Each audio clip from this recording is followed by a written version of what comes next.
Instalaciones de Boeing cerca de Seattle. Aquí se fabrican cada año unos 400 aviones de pasajeros que generan unos ingresos de 800 millones de euros. Hace menos de 100 años todo comenzó de una forma muy modesta.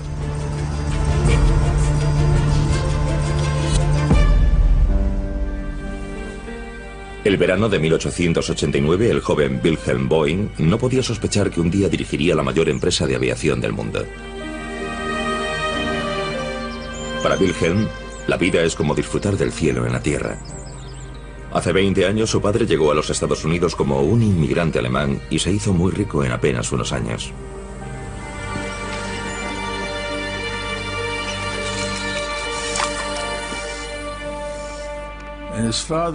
Su padre era una persona que aprendía rápido, porque llegar a este país, vivir aquí apenas 20 y tantos años y hacer fortuna como él, para mí es algo extraordinario. Fíjate, tienes que sujetar desde aquí.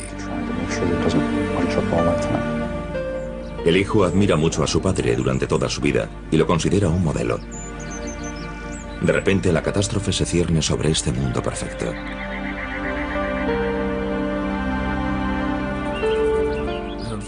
Desgraciadamente murió de gripe a los 41 años. Y que su padre muriese tan joven, sin duda, fue muy difícil para la familia.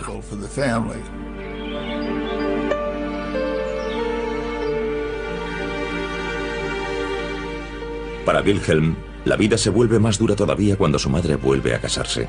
El chico se retira a su mundo y se niega abiertamente a aceptar a su padrastro. Padrastros e hijastros no siempre se llevan bien desde el principio. Y tal vez él pensó que sería bueno que el joven William tuviese un poco más de disciplina. Así que lo envió al colegio.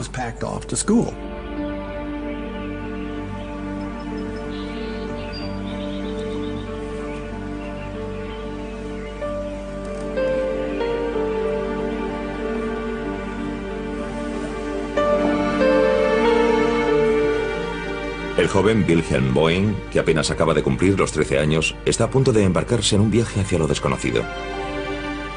Desde la muerte de su padre hace 5 años, el chico se muestra cada día más solitario. Su nueva familia le considera problemático. Su madre no encuentra otra solución que enviarlo al extranjero, a la lejana Europa.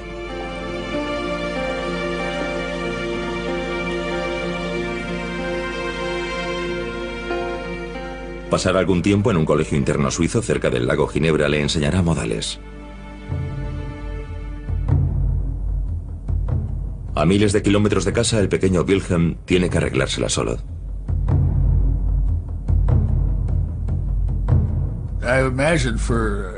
Imagino que para un chico de Detroit, ir a Suiza en aquella época era toda una aventura. Pero aparentemente le fue muy bien.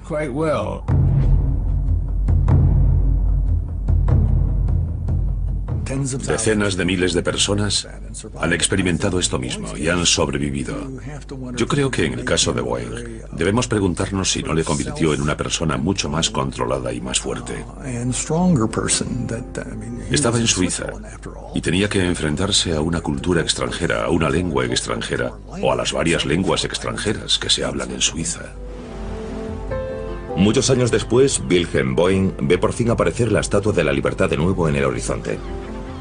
Los duros años de internado han terminado.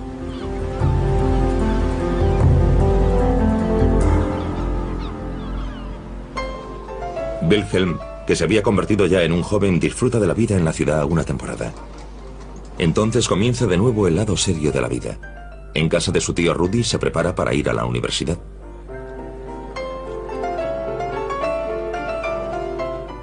Se matricula en Yale, la elección tradicional de la alta sociedad de la costa este. ¿Dónde estuviste anoche? Ah, Patsy otra vez, ¿eh? Has acertado. Gracias al inmenso éxito de su padre, Wilhelm es miembro de la clase alta. ¿Me las pagarás? Ahora mismo voy. Nos vemos en clase. En la elitista universidad encuentra un nuevo hogar por el momento. Tras los autoritarios años de soledad del internado de Suiza, Wilhelm tiene algo claro. Es estadounidense. y cuando firma lo hace como William Boeing, no como su padre, Wilhelm Boeing.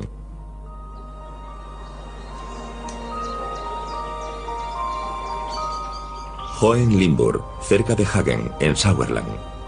Aquí es donde nació el padre de William, Wilhelm Boeing, en 1846. Y aquí, en este tranquilo lugar idílico, fue donde decidió emigrar a los Estados Unidos.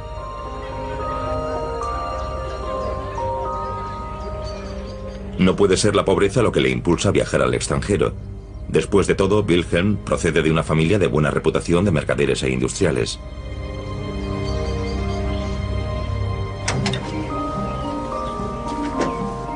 El experto en Boeing, Wilhelm Bleicher, busca pistas. Confía en descubrir algo en un cementerio antiguo.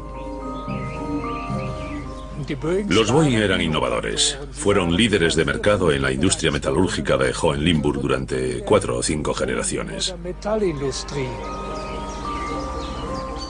El historiador ha realizado efectivamente un descubrimiento sorprendente. Aquí vemos el nombre de William Boeing. Y por las fechas, estoy seguro de que debe de ser la tumba de los padres del emigrante.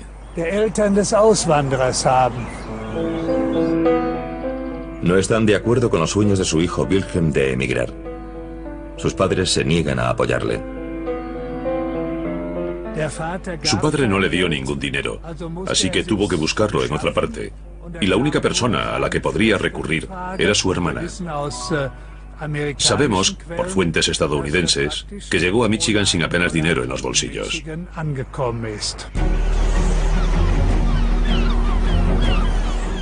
Sigue siendo un misterio por qué Wilhelm Boeing se embarcó en este duro viaje con tan solo 22 años.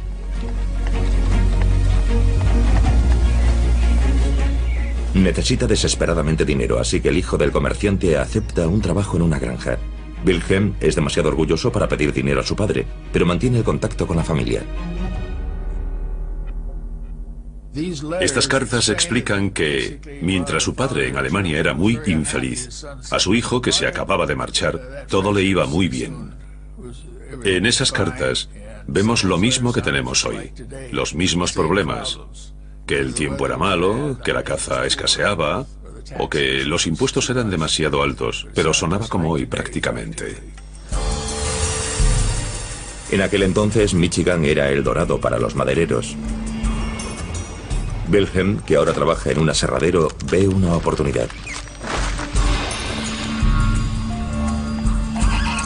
Ahorra hasta el último céntimo. Él también quiere formar parte de una industria floreciente. Wilhelm Boeing llega en un momento en el que hay una tremenda expansión hacia el oeste, y muchos de los varones de la madera se han mudado a Michigan y empiezan a aprovechar la necesidad de mercados en el oeste. De modo que el declive de la producción maderera en el este y la tremenda demanda de mercados en el oeste indica que tuvo mucha suerte porque llegó en el momento justo para que le fuese muy bien. Archivos de la Biblioteca Pública de Detroit. Aquí es donde Jeremy Kilar, experto en la historia de la inmigración en Michigan, espera encontrar algunas respuestas. ¿Cómo era la vida para Wilhelm Boeing en el Nuevo Mundo? En un viejo registro de direcciones de Detroit, se sorprende al encontrar la casa de Boeing. Ya en 1875, tan solo 7 años después de llegar a la ciudad, Wilhelm Boeing vive en una mansión en uno de los mejores barrios. Creo que la educación de Boeing en Alemania sin duda le ayudó cuando llegó a los Estados Unidos. Una de las cosas que le aportó fue probablemente la inteligencia interior para entablar relaciones que serían muy fructíferas. Cada vez que compraba un trozo de madera, aunque no lo conservaba durante mucho tiempo, resulta que lo vendía por el doble. Hoy en este país no se puede hacer eso, pero evidentemente él aprendió el secreto de cómo hacerlo entonces. Wilhelm Boeing es inteligente y no se limita a comprar bosques enteros y a talarlos. También se hace con los derechos sobre sus minerales. Las voladuras de prueba arrojan un descubrimiento sensacional: taconita, un valioso mineral de hierro. Fue un hallazgo de minerales estupendo para aquella época. Y él bautizó a caballos, a perros, de todo, con el nombre de Taconita. Era una especie de amuleto de la suerte para él.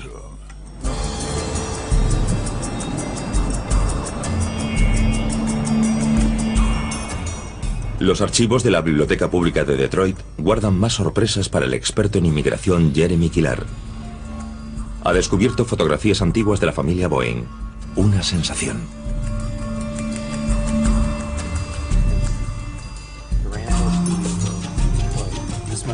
Esta tiene que ser una foto tomada en Alemania. Este es el joven Wilhelm Boeing. Es impresionante. Esto nos ayuda enormemente. Un año antes de licenciarse, Wilhelm Jr. abandona la Universidad de Yale. Tiene un plan. Quiere encontrar su taconita. Se embarca en un vapor que le lleva al otro lado del continente, a la costa oeste.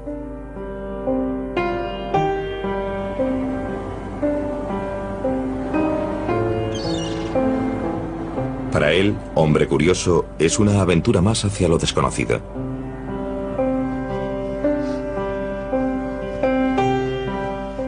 Y le hace recordar sus raíces. Todavía intenta seguir los pasos de su padre, el hombre que murió tan joven y al que echa tanto de menos.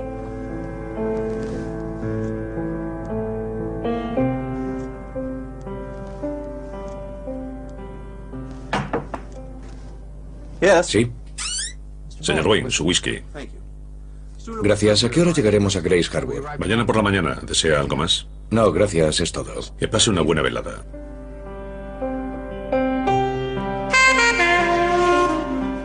William está deseando llegar.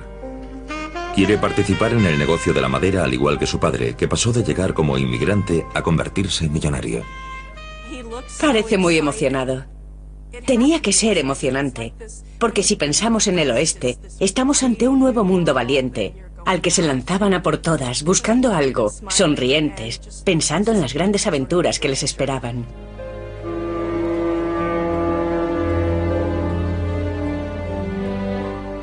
Los interminables bosques de montaña de la costa oeste de los Estados Unidos, en las estribaciones de las montañas Olympic.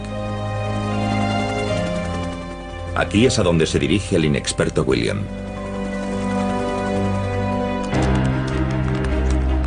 Los tiempos han cambiado desde que su padre hizo fortuna hace 30 años. El negocio de la madera se ha convertido en una industria bien engrasada. Entre los varones de la madera se palpa una atmósfera de buscadores de oro. Era como el salvaje oeste, solo que en lugar de vaqueros y ganado, había madera y leñadores. De modo que había montones de salones, hoteles, todo tipo de lugares a los que los leñadores acudían para gastarse el dinero que tanto les había costado ganar. Fue un shock para él. Era muy diferente de todo lo que conocía. En numerosos sentidos, debió de ser muy similar a las experiencias de Wilhelm Boeing en Michigan, cuando llegó siendo un emigrante. Para un chico que fue criado entre lujos en un colegio interno y que había ido a Yale, debió de ser un shock. Aproximadamente en la misma época, en la costa este de los Estados Unidos, a miles de kilómetros de William Boeing, y sin que el mundo se diese prácticamente cuenta, tenía lugar un enorme avance técnico, una revolución que cambiaría el mundo. Los hermanos Wilbur y Oliver Wright llevaban años estudiando aparatos voladores. El 17 de diciembre de 1903, completaban con éxito por fin el primer vuelo motorizado en la historia de la humanidad. Y esto muy pronto cambiaría también la vida de William Boeing.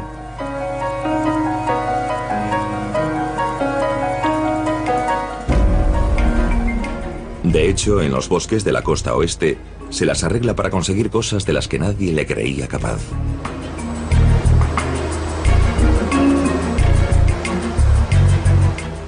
En muy poco tiempo fundó la Greenwood Timber Company, de modo que tenía su propio negocio maderero, fundado por él. Fundó también Boeing y McCrimmon, que era una empresa dedicada a la compra de tierras. Se dedicaba a comprar un terreno para explotar la madera y posiblemente los derechos de los minerales. Y una vez que acababa de explotar la madera, vendía la tierra. Así que tuvo mucho éxito en los pocos años que pasó en la zona de Grace Harbor. En todas estas fotografías siempre sale muy bien vestido, en parte por la época en que vivía, pero en parte también por quién era. Vemos fotografías de él en la naturaleza y lo vemos vestido con ropa resistente, con pesadas prendas de lana, pero siempre muy bien confeccionadas. Observando las fotos que se ve, es un material de mucha calidad. Siempre se presentaba como un hombre de negocios muy bien vestido, muy aseado.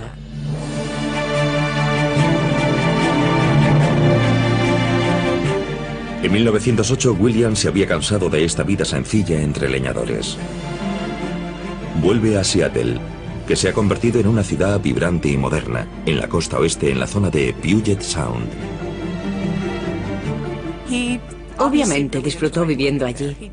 Se asoció al University Club, que era un club para jóvenes con estudios universitarios. Se asoció al Club Rainier, que es un club para hombres de negocios de Seattle.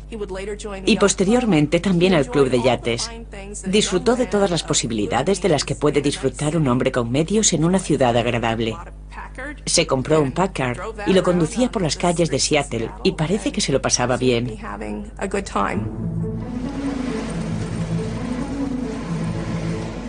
Boeing es un soltero rico que lo ha conseguido todo en la vida. Pero su vida estaba a punto de tomar un nuevo rumbo cuando viajó a California para ver el primer espectáculo aéreo de los Estados Unidos. Desde el espectacular vuelo a motor de los hermanos Wright en 1903, los avances en la aviación han sido inmensos. Miles de espectadores acuden a ver las nuevas atracciones en forma de máquinas voladoras. Por el momento, volar es solo una aventura para la gente que está hastiada de la vida. Pero William Boeing está fascinado y quiere probarlo en persona. Había un piloto francés que se llamaba Poulain que iba a darle una vuelta.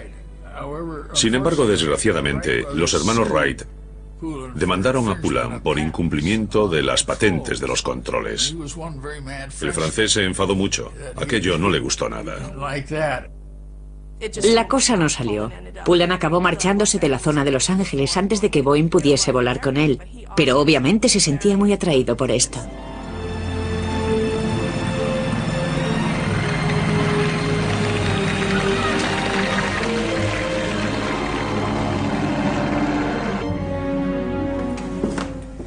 ¿Qué tal su viaje a Los Ángeles? Fascinante. La verdad es que asistí a un espectáculo de aviación hace un par de semanas. Fue increíble. Obsesionado con la idea de volar, Boeing regresa a Seattle. Sus conversaciones solo giran en torno a la aviación. Entre la élite del University Club, William conoce a alguien muy importante para su futura vida. William Boeing. Conrad Westerfeld, encantado. Un placer. He oído muchas cosas sobre usted. Solo buenas, espero. Así que le gusta la aviación, ¿eh? Boeing escucha al oficial de la Marina, Conrad Westerfeld, hablar entusiasmado sobre la aviación. Fue fascinante. ¿Se ha subido usted a algún avión? He estudiado aerodinámica en el MIT, así que diseño algunas de esas cosas. Pues me gustaría hablar con usted sobre el tema. La aviación es el futuro. Sí, lo es. Westerfeld era un joven de la costa este con estudios que pertenecía a la Marina de los Estados Unidos. Sus orígenes eran muy similares a los de Boeing.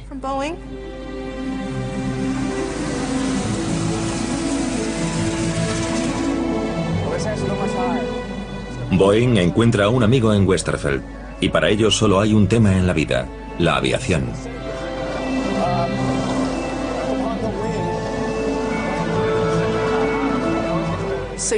Tenemos a dos jóvenes que están solteros. Tienen bastante dinero. A ambos les interesa la aviación. A ambos les interesan cosas similares.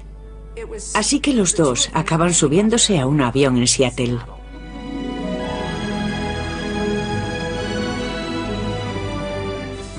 Como ven, solo hay sitio para un pasajero. Y es en el borde del ala izquierda. O sea que los pies te colgaban en el agua prácticamente durante el despegue. Y había una enorme hélice para impulsar al avión. Se pasó la tarde dando vueltas con su amigo, y cada vez su interés era mayor. Estamos en 1914. El caso es que observaron el aparato y se dijeron que podrían construir un avión mejor. Y ese fue el comienzo de Productos Aéreos Pacific, que posteriormente se convertiría en la compañía Boeing. Un pequeño astillero situado a orillas de un río, ideal para fabricar hidroaviones, se convierte en el núcleo de la compañía aérea Boeing. Hoy, casi 100 años después, los ingenieros siguen trabajando para mejorar los aviones. Nuevos diseños, novedosos materiales más ligeros, esos son los retos de Boeing en Seattle. Para poder controlar unos aviones con tanta tecnología, los pilotos tienen que familiarizarse con el aparato en un simulador de vuelo. El entrenamiento y la rutina son básicos en la cabina de un avión moderno.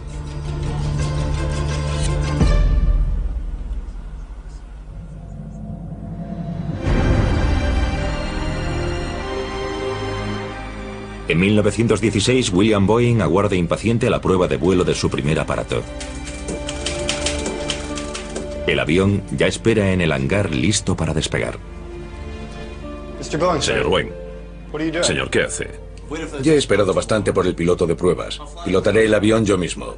Señor, es demasiado peligroso. Ese avión nunca ha volado. El avión está listo. Alguien tiene que pilotarlo. ¿Por qué no puedo ser yo? El 8 de junio de 1916, William Boeing pide que empujen su nuevo avión hacia el lago. Se sube a la cabina en persona, decidido a llevar a cabo el primer vuelo. Mi padre no tenía mucha experiencia. Había volado un poco en su hidroavión Martin, pero eso era todo. Así que fue toda una decisión subirse a un avión completamente nuevo que habían construido entre Westerfeld y él y despegar.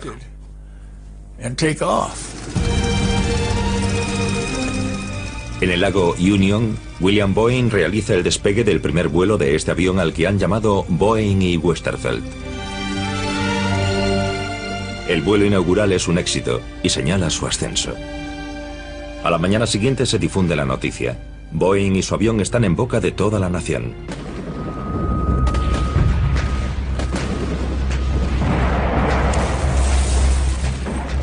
Durante los 2 últimos años, desde 1914, la Primera Guerra Mundial ha causado estragos en Europa. Por primera vez en la historia se despliegan aviones en combate. La guerra ayuda a que se desarrollen avances técnicos. Boeing ve la oportunidad de vender aparatos, pero también un grave peligro para los Estados Unidos. Boeing no solo era un creyente y un entusiasta de la aviación, sino que a su manera también era un patriota y pensaba que los Estados Unidos estaban dormidos. La guerra en Europa ya había demostrado que la aviación tenía un papel, y era un papel que aumentaba casi semana a semana, a medida que mejoraban los aparatos y a medida que se diversificaban sus usos. Cuando comenzó la guerra de 1914, el ejército estadounidense tenía 55 aparatos a su disposición. 55. Bélgica tenía una presencia más importante en lo que a aviación militar se refiere en 1914, más que los Estados Unidos. Boeing quiere despertar al ejército con un montaje espectacular. Sobrevoló la ciudad y arrojó bombas falsas, misiles de cartón que llevaban un mensaje escrito que decían: despertad. Tenemos que estar, nuestra aviación tiene que estar preparada, somos vulnerables. Y según cuenta la historia, uno de los lugares en los que los arrojó fue en un partido de fútbol entre la Universidad de Washington y la Universidad de California. Yo lo he comprobado. Y hubo un partido allí, en noviembre, cuando tuvo lugar ese vuelo. Así que creo que se trata de un hecho real. Sede de Boeing cerca de Seattle. Lugar de trabajo del historiador de la empresa Michael Lombardi. La variada historia de la empresa llena innumerables estanterías metálicas. Nadie se maneja mejor por estas salas aparentemente caóticas que Lombardi.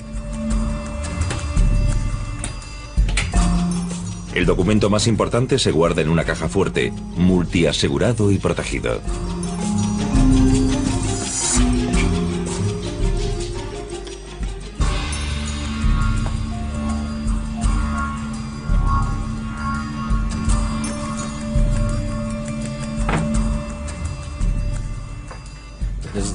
Este es el documento que Bill Boeing redactó cuando decidió fundar la empresa.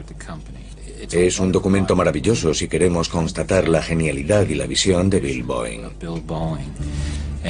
Hay que tener en cuenta que en aquel momento el avión en los Estados Unidos era una simple curiosidad. Nadie le veía uso alguno. Pero Bill Boeing, en los artículos que incorporó, puso por escrito en qué tenía que convertirse este negocio. Y hay cosas increíbles, como que debería haber aeropuertos, e ideas que eran completamente inauditas en la época, como que la gente volaría habitualmente en los aviones y los utilizaría para viajar. Muestra su genialidad y su visión. Debido a la guerra en Europa, el amigo más íntimo de William Boeing, Conrad Westerfeld, es llamado al ministerio en Washington, D.C. Antes de marcharse, Westerfeld cuenta a William Boeing otra noticia decisiva.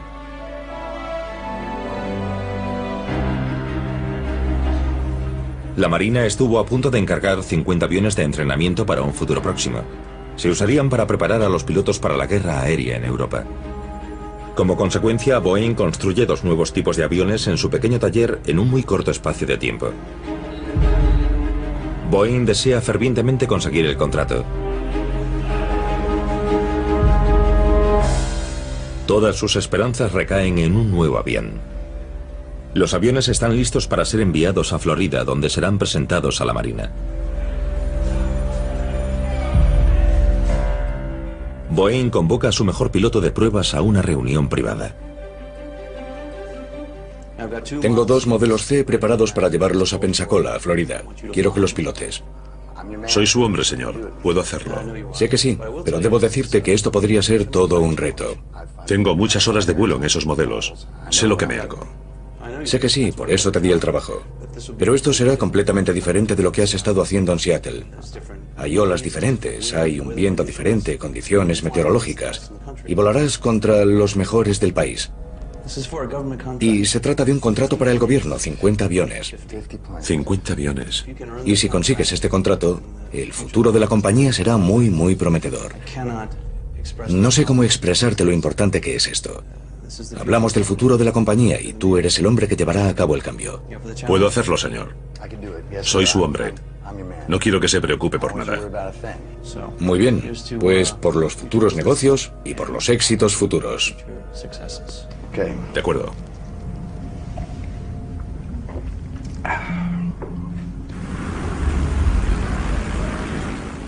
En 1917 los Estados Unidos entran en la Primera Guerra Mundial.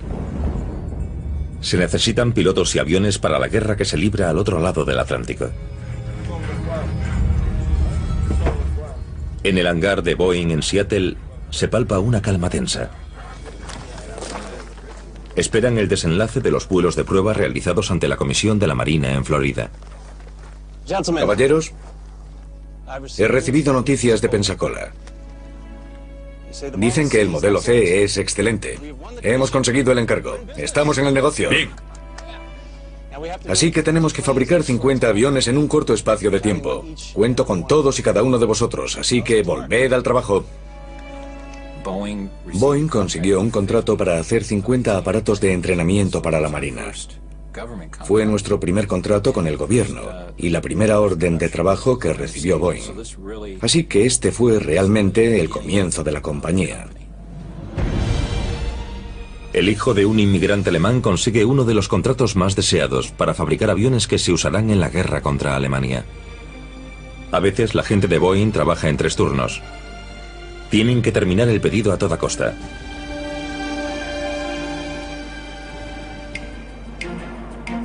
Nadie tenía duda alguna sobre el patriotismo de Boeing, pero el ambiente cambió. Los estadounidenses de ascendencia alemana estaban totalmente integrados hasta 1914, pero entonces la población empezó a comportarse de forma hostil con ellos. También en Detroit, donde vivía el padre de Boeing, se producen demostraciones antialemanas. La presión no se nota realmente hasta el siglo XX, y especialmente la presión que emana de la Primera Guerra Mundial. Entonces vemos que los alemanes empiezan a acortar sus apellidos y muchos periódicos alemanes desaparecen. Las sociedades de canto alemanas desaparecen y el idioma alemán, como lengua escolar, se prohíbe en muchas ciudades de los Estados Unidos y especialmente de Michigan.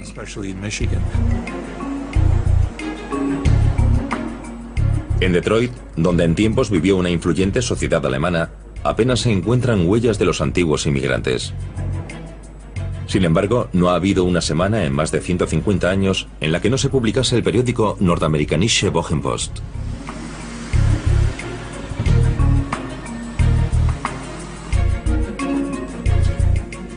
Hoy, el periódico parece una reliquia del pasado. Fundado por inmigrantes alemanes como portavoz de la cultura alemana, el periódico se ha convertido en algo similar a un coche clásico al que se prestan muchos cuidados. Das gemacht wird, fertig. Okay, ich muss mal sehen, ob ich das hier irgendwie auf die Reihe kriege. Los jóvenes que vienen hoy aquí, a veces durante apenas unos años, no están especialmente interesados en nosotros, porque lo tienen todo en Internet. Cada vez es más difícil mantener en marcha un periódico de este tipo, pero llevamos con esto mucho tiempo y queremos que el periódico siga vivo. Am 2. Juni ist das. Speaker wird sein, the reconstruction of GM and Chrysler. Yo no quiero ser el culpable, ni yo ni ninguno de mis empleados, de que se cierre este periódico. Hace mucho que nos conocemos, llevamos mucho tiempo trabajando mucho. Para nosotros es importante, aunque mi mujer no siempre lo entienda.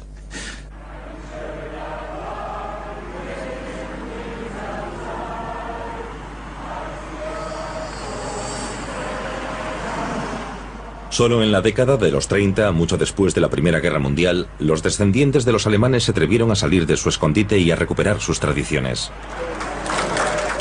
Poco a poco surgió un nuevo tipo de clubes.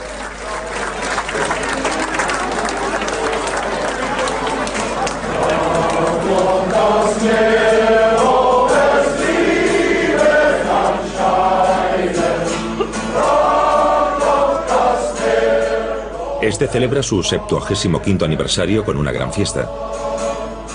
El resto de la comunidad alemana de Detroit, la ciudad natal de Boeing, se reúne para honrar al viejo club.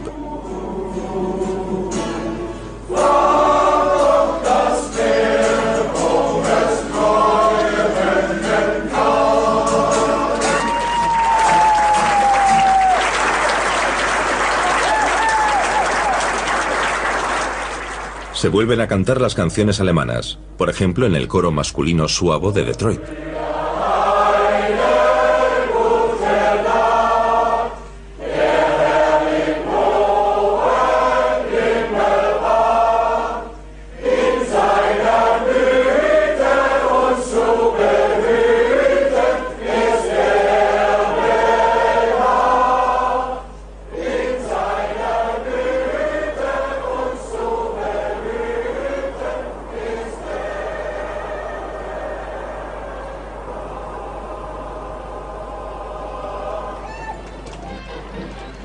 En noviembre de 1918, una vez terminada la Primera Guerra Mundial, la nación honra a sus soldados.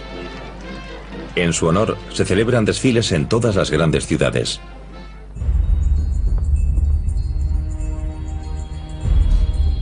Al igual que todos los estadounidenses, William Boeing se siente aliviado de que la matanza en los campos de Europa haya terminado.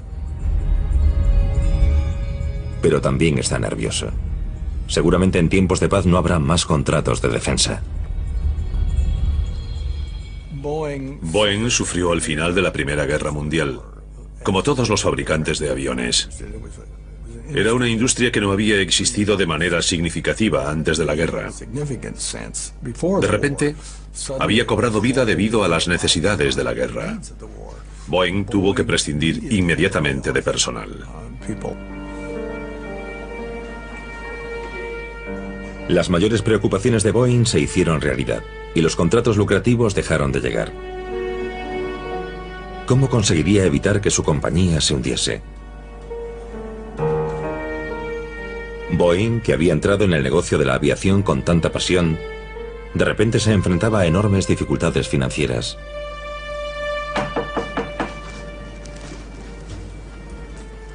¿Qué puedo hacer por usted? Verá, señor, llevaba trabajando para usted un año y ayer perdí mi trabajo. Tengo mujer y 2 hijas y no sé qué haré sin un trabajo. La compañía ha tocado fondo. El gobierno ya no quiere nuestros aviones. ¿Qué quiere que haga? Pago sus salarios y facturas con mi fortuna privada. Si no lo hiciese, estaríamos ya fuera del negocio. Sí, señor. Gracias de todas formas. Espere. ¿En qué departamento trabaja? En carpintería, señor. Bien, hablaré con su capataz. Gracias, señor.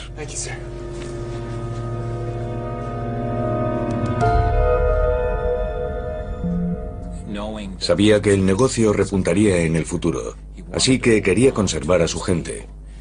Porque debemos recordar que se trataba de obreros muy especializados, carpinteros, costureras y los ingenieros que él había contratado. Estas personas habían sido difíciles de encontrar y sería muy difícil volver a encontrarlas de nuevo. Boeing tenía 2 opciones. Podía rendirse y decir simplemente, bueno, fue divertido, pero ahora quiero hacer otra cosa. O podía seguir poniendo dinero de su propio bolsillo. De los 370 obreros que tenía, Boeing solo puede conservar a 30. Pone $90.000 de su dinero personal en un negocio herido. Y después otros 300.000. William Boeing tiene que pensar algo. Si la gente ya no quiere comprar aviones, tal vez quiera otra cosa. Tenía carpinteros y le encantaban los barcos. Así que intentó hacer barcos, no solo muebles. Hagamos barcos. Y fabricaron unos buenos, muy buenos, a los que llamaron trineos marinos, que alcanzaban velocidades muy altas, de 40 nudos e incluso más. Por supuesto, estos barcos veloces están equipados con motores de avión y en las pruebas navegan a toda velocidad por las aguas de Seattle con un ruido ensordecedor. Construyen como una docena y venden 3, hasta que llega la prohibición. Y de repente, aunque no sabemos si esto es cierto o no, resulta que venden todos los demás en efectivo. Casi de la noche a la mañana el resto de los trineos marinos desaparecen. De modo que se ha deducido que alguien vio su valor como barcos para el contrabando, para remontar desde Puget Sound hasta Canadá, donde no había prohibición. Así que Boeing contribuyó a la carrera como contrabandista de mucha gente de la zona, pero eran barcos muy buenos. Boeing va evitando que su empresa se hunda, aceptando hasta los contratos más insignificantes. Espera que lleguen mejores tiempos para su negocio de aviación.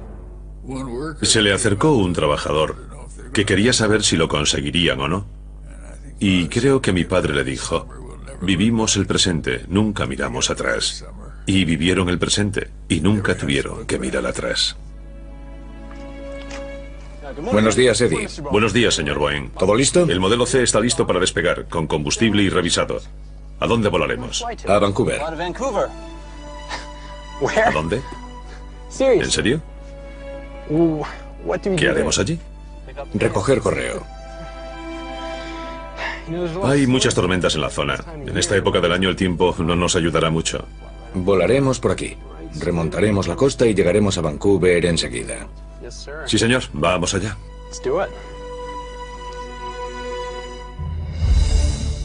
En 1919, Boeing tuvo una nueva idea empresarial. Los aviones podían acelerar el reparto postal y hacerlo más eficiente. Boeing ve una nueva oportunidad para su joven empresa. Planea un vuelo directo cruzando la frontera canadiense hasta Vancouver.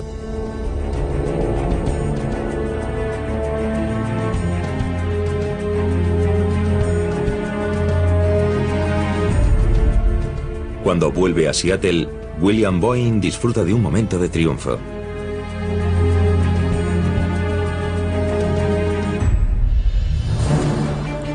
La gente sigue admirándole hoy en día por esta hazaña pionera. El piloto aficionado y nostálgico Addison Pemberton es un apasionado desde su juventud de los comienzos de la aviación postal.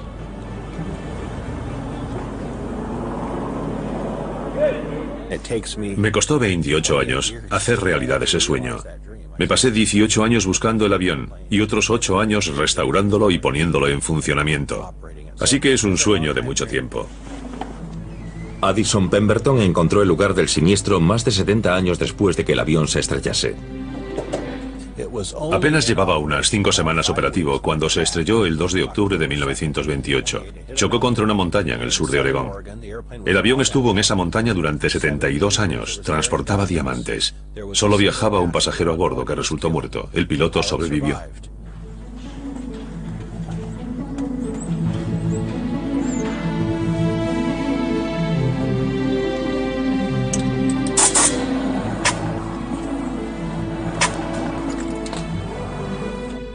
No fue descubierto hasta la década de 1990 y llegó a Spokane en el año 2000 para ser restaurado. Los escalones desde los que subo el aparato y algunos de los controles de la cabina son originales. Son cosas que el piloto tocó el día del accidente. Estoy resucitando la historia, eso es lo que creo. Me encanta sentir y experimentar lo que los pioneros del correo, lo que estos pioneros de la aviación comercial experimentaron, y tengo la posibilidad de hacerlo.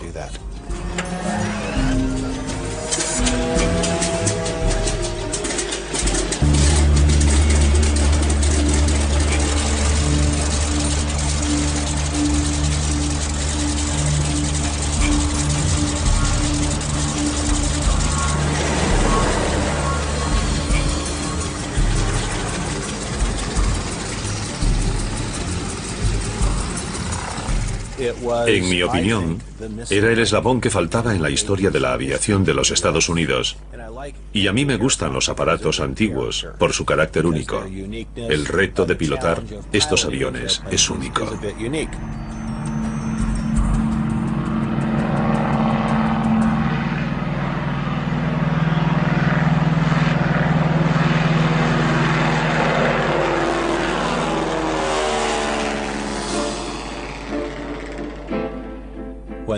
Cuando este avión vuela y está lejos de las ciudades, estamos en 1928, nada marca el tiempo. Si viajas en un coche antiguo, tienes que recorrer carreteras modernas. Si viajas en un avión antiguo y estás lejos de la civilización, es exactamente como era, de modo que es una máquina del tiempo realmente extraordinaria.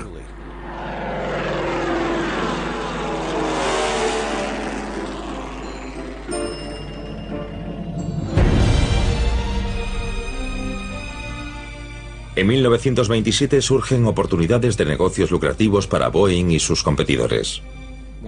Uno de los mayores saltos en el negocio para Bill Boeing, lo que realmente le situó en la escena nacional, fue la idea de intentar conseguir uno de los contratos del correo. Los contratos del correo aéreo que la Oficina de Correos de los Estados Unidos había sacado a subasta. Los hombres de Boeing se ponen a trabajar. Quieren crear el mejor avión correo que se haya construido jamás. Su nombre será Modelo 40. Uno de los elementos clave para ganar este concurso era crear un avión que pudiese vencer a los rivales. El Modelo 40 se convierte en un avión innovador para envidia de los rivales de Boeing. El avión venció a sus rivales y fue vital para el éxito del señor Boeing y para que obtuviese este contrato, el contrato más importante, que implicaba trasladar el correo desde San Francisco hasta Chicago. Fue un momento de triunfo y revolución. Era un nuevo concepto de la aviación, de unir a los pasajeros, el correo y demás en un todo. Era la primera vez en este país que los pasajeros, la carga y el correo recorrían una ruta. Esta ruta tenía 3.200 kilómetros de longitud e iba desde San Francisco hasta Chicago.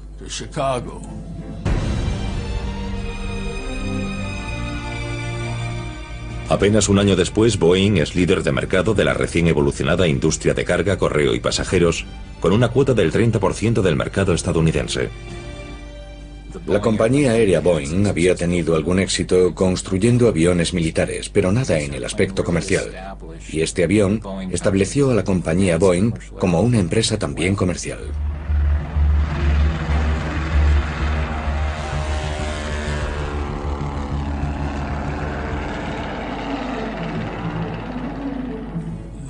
La regla era que el correo iba primero.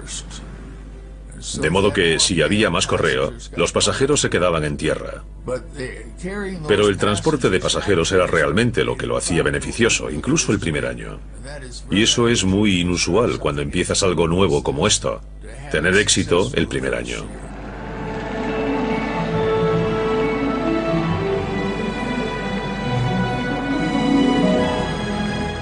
En invierno no era fácil. Hay estupendas fotografías de pilotos sentados aquí, fuera de su aparato, con trajes de cuero y carámbanos que les cubren todo el rostro. No era muy divertido, pero hicieron un buen trabajo.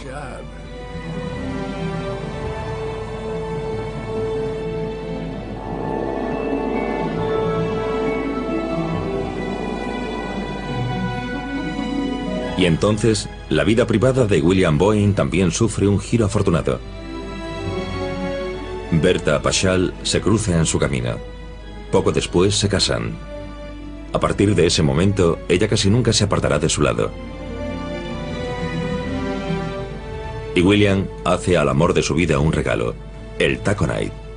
Un yate bautizado con el nombre del mineral de hierro que su padre encontró en el pasado y que proporcionó riqueza a la familia. Pero este vuelo de éxito se ve alterado por el Viernes Negro. Miles de personas pierden sus empleos y ahorros en la crisis económica. Y la opinión pública se vuelve en contra de Boeing y las bollantes empresas de correo aéreo. Cuando se produjo la depresión, en algunos de sus días más oscuros, la industria de la aviación iba bastante bien a pesar de ello. Y esto, por supuesto, llamó la atención de los políticos de Washington. En febrero de 1934, William Boeing es citado por un comité de investigación. Señor Boeing, ¿es cierto que en 1916 fundó usted la compañía aérea Boeing en Seattle, Washington? Sí, señor, es correcto. ¿Y en 1927 tenía usted un contrato? Boeing es acusado de conseguir el contrato del correo aéreo gracias a acuerdos secretos. El gobierno cancela todos los contratos. En el futuro quieren nacionalizar las rutas. Señor Boeing, ¿qué tiene que decir? Boeing intenta desesperadamente refutar las acusaciones. Una revista de actualidad menciona la palabra Inquisición. Señor, yo no creé un monopolio ni engañé a nadie. Simplemente tuve la visión de apostar con cautela y soportar las pérdidas los primeros años con el largo plazo en mente. De lo único de lo que soy culpable es de dirigir una empresa de éxito. Eso es todo. Fueron unas vistas muy injustas. No les interesaban los hechos. Les interesaban más las conclusiones a las que ya habían llegado antes incluso de comenzar el proceso. Así que básicamente fue una vendetta política. Señor Boeing, por favor. Señor Boeing, señor. Lo siento mucho, William Boeing tenía una visión. Ahora lamenta profundamente haberse metido en la aviación. Así de heridos están sus sentimientos. Señor Boeing, una declaración, por favor. Todas las acusaciones se retiraron, pero quedó la idea general de cómo le habían tratado. Recuerden que Bill Boeing era el epítome de un caballero, que su palabra lo era todo, que era sincero y un hombre íntegro, abierto y que hacía negocios justos. Todas estas eran las cosas en las que él creía, y que cuestionasen todo eso fue una afrenta para él. Le afectó profundamente, así que vendió todas sus acciones y se retiró a su vida privada. William Boeing, que había fundado la compañía de aviación Boeing 18 años antes de eso y la había convertido en un negocio floreciente, está amargado y se retira de la compañía. Pasa mucho tiempo con Berta en el Taconite, frente a la costa canadiense. Si repasamos los diarios de a bordo, vemos que pasaron un montón de tiempo pescando en esas zonas. Así que era como su casa, e invitaban a amigos a que les acompañasen. Me imagino que no sería muy diferente de cuando la gente se va a su casa de campo con la familia y se queda a pasar todo el verano. Entonces, en septiembre de 1956, 2 días antes del 75 cumpleaños de William Boeing, de repente se detiene toda la actividad en el Taconite.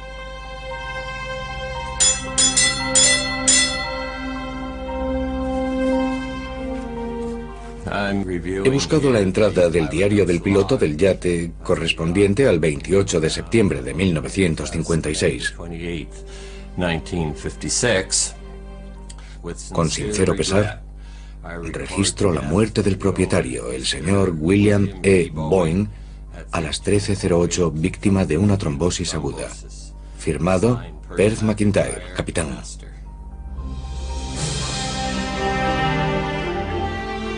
William Boeing. La fuerza que le impulsaba era su entusiasmo por volar. La pasión, y no tanto la búsqueda de beneficios, fue su camino hacia el éxito.